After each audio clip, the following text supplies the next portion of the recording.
এই গ্যাংস্টাররা প্রতিশোধ নিতে চেয়েছিল, আর তাই সে সোজা আদালতে গিয়ে বিচারকের সামনে নিজের শার্ট খুলে ফেলে। সে নিজের বুকে থাকা এক দাগ দেখিয়ে বলে, এই সোজা সামনে বসে থাকা সিরিয়াল কিলারটাই আমাকে আক্রমণ করেছিল। আত্মরক্ষায় আমি ওর বুকেও একই রকম দাগ দিয়ে এসেছি। পুলিশ কিলারের শার্ট খুলে দেখে সত্যি ঠিক সেখানে একটা দাগ রয়েছে, কিন্তু কোনো শক্ত প্রমাণ না থাকায় আদালত গ্যাংস্টার আর সিরিয়াল কিলার দুজনকেই জেলে পাঠিয়ে দেয়। আসলে গ্যাংস্টার নিজেই ইচ্ছা করে জেলে আসতে চেয়েছিল। একদিন প্রবল বৃষ্টিতে সে রাস্তার ধারে দাঁড়িয়ে সিগারেট খাচ্ছিল। তখনই স্কুল ইউনিফর্ম পরা এক মেয়ে আসে, যার ধোঁয়ায় সমস্যা হচ্ছিল।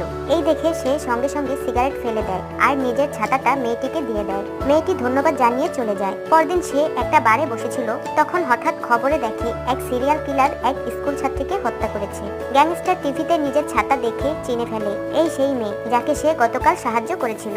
সেই মুহূর্তেই প্রতিশোধের আগুনে সে হাসতে হাসতে জেলে আসার প্ল্যান করে, আর জেলে ঢুকতেই সব কয়েদি তার দিকে তাকিয়ে মাথা নিচু